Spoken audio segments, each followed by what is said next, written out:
Olá, educadores, eu sou Jonathan Caroba, Google Innovator e Mídia Educador no Nave Media Lab do programa Nave.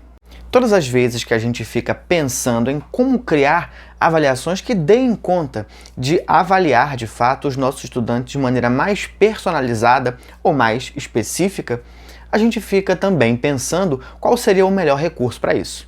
E eu preciso te falar que, no fundo, isso não é tão importante. Na verdade, o mais importante é você entender como cada estudante seu aprende, porque só assim você vai conseguir compreender qual é o tipo de avaliação que funciona mais para cada um dos estudantes. A gente já sabe que as provas tradicionais não são o melhor tipo de avaliação, mas como é que eu crio avaliações personalizadas sem criar 40 avaliações para cada turma? Existe uma saída. Aqui neste tutorial vamos usar o Google Formulários, que é uma opção digital que você pode usar inclusive no momento presencial para avaliar seus alunos e conseguir criar estratégias personalizadas para que cada um seja avaliado de uma maneira diferente. Mas e você? Você sabe usar o Google Formulários? Se você não souber, não tem o menor problema, porque nós temos também 3 outros tutoriais que apresentam desde o básico do Google Formulários até o avançado. Vão estar aqui os 3 links na descrição deste vídeo para você poder ir lá aprender antes e depois voltar aqui. Problema nenhum, eu espero você. Até porque neste vídeo a ideia é usarmos a função de sessões do Google Formulários. Função essa que é super importante para que a gente consiga criar formulários personalizados para cada um dos seus estudantes.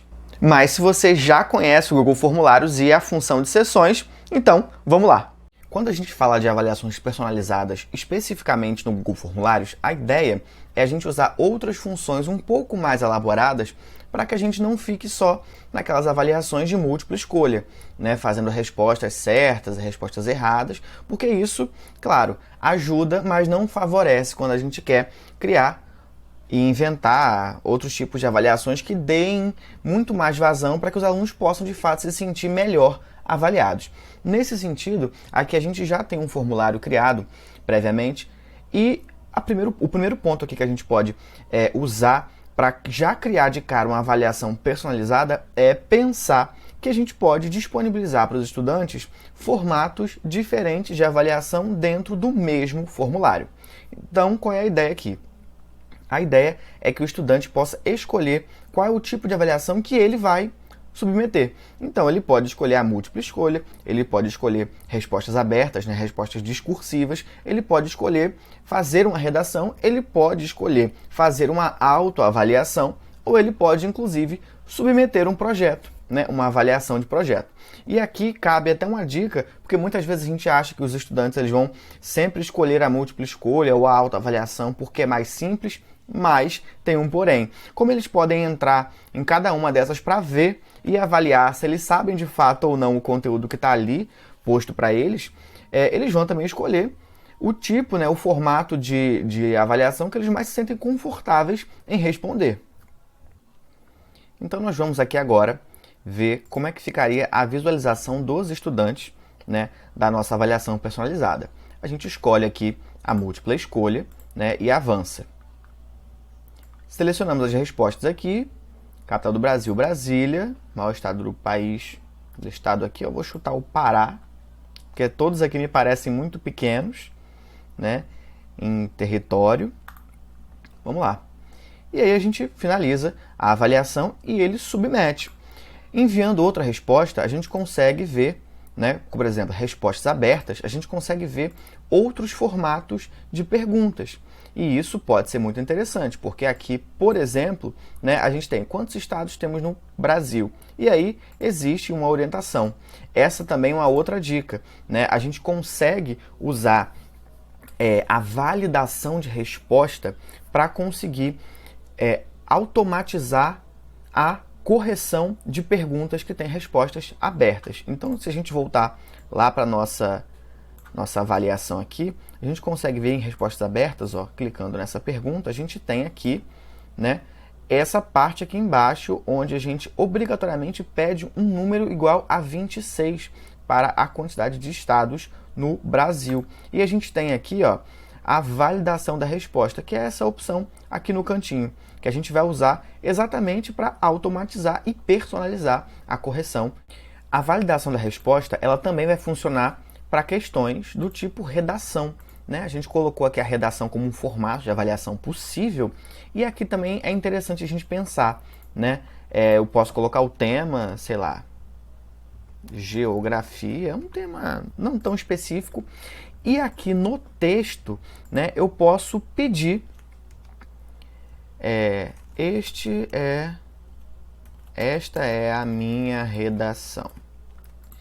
E aí, quando eu escrevo apenas essa frase, aparece aqui embaixo uma mensagem de erro personalizada, né, dizendo que o seu texto tem menos de 1000 caracteres.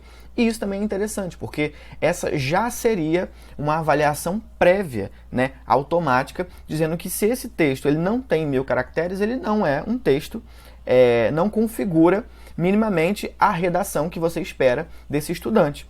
Né? Então, claro, você pode colocar a quantidade de caracteres que você quiser, você pode colocar um caractere mínimo, né, um número mínimo ou um número máximo de caracteres, mas essa também é uma opção para usar, né, essa validação de resposta em diversos formatos de perguntas.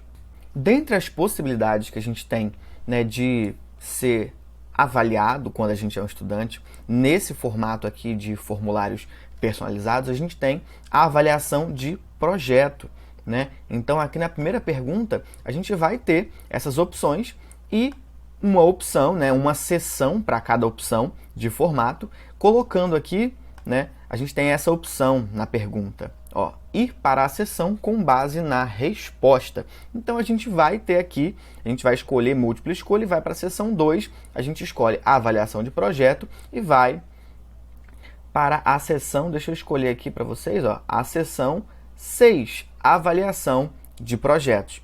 Então, nessa opção aqui de avaliação de projetos, a gente vai descer até o finalzinho, até a nossa seção correta, e a gente vai ver aqui, por exemplo, né, algumas perguntas para você submeter um projeto, que é também o modelo de avaliação de uma atividade colaborativa, um projeto integrado especificamente. Então a gente tem aqui o nome do projeto, a gente tem a descrição do projeto, a gente tem o tema e aqui embaixo a gente tem outras duas opções muito interessantes também para serem usadas como avaliação. Então a gente tem aqui, ó, o anexe os registros em foto e anexe os depoimentos, né, o depoimento em vídeo. E aí é interessante quando a gente clica aqui para editar esse tipo de formato de pergunta, né, a gente tem aqui, por exemplo, a gente pode especificar, né, os tipos de arquivo que o estudante vai conseguir submeter. Se a gente pede, por exemplo, registros em foto, a gente pode pedir como imagem.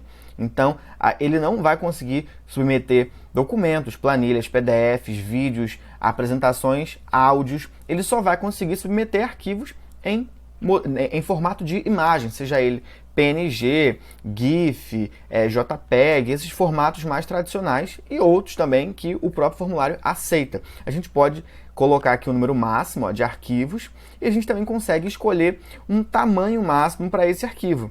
Aqui embaixo a gente também tem, ó, anexar o depoimento em vídeo e aí a gente pede especificamente um formato de vídeo. Né? A gente aumenta, a gente diminui, ó, o tamanho máximo de arquivo é 1 e a gente especifica isso.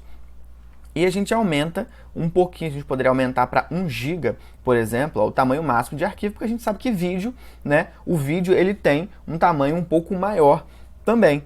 E esse tipo de questão, ela é bastante interessante, a gente pode ir lá para avaliação, né, aqui como os alunos veem a nossa avaliação, a gente vai poder escolher aqui a avaliação de projeto.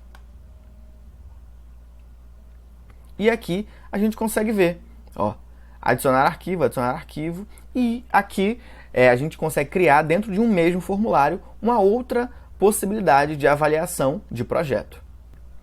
A personalização também pode acontecer em outros modelos. Né? A gente falou de formato de avaliação, mas a gente também pode usar o caminho inverso, né? De tentar traçar a avaliação pelo grupo. Então, nesse caso aqui, a gente está vendo, por exemplo, uma pergunta, né, de quem sou eu. Eu sou do grupo 1, grupo 2, grupo 3 ou grupo 4. E aqui a gente já tem, né, a seção baseada no grupo. Então, o grupo 1, ele já escolheu, né, ele já gostaria de ser avaliado com múltipla escolha. O grupo 2 gostaria de fazer uma avaliação com respostas abertas, né? O grupo 4 gostaria de ser avaliado baseado em um projeto, por exemplo. E isso já está previamente acordado, né? Então, na verdade, os alunos entrariam aqui e escolheriam apenas o seu grupo. Ou seja, eles não teriam exatamente a oportunidade de ver o conteúdo dos outros tipos de avaliação, uma vez que, sendo do grupo 2, ainda que ele veja, enfim, as perguntas ou os outros critérios de avaliação dos outros grupos, ele fica obrigado a escolher o seu grupo e submeter a sua avaliação que já foi previamente acordada. Eu espero que você tenha gostado muito deste vídeo, que ele tenha ajudado você a pensar avaliações personalizadas que vão funcionar de fato com a sua turma. E se você gostou, deixe o seu comentário, deixe o seu like, compartilhe esse vídeo com todo mundo que pode ser ajudado de fato com essas avaliações personalizadas, e convido você a assistir os outros vídeos que nós temos desta trilha de avaliação. Até a próxima!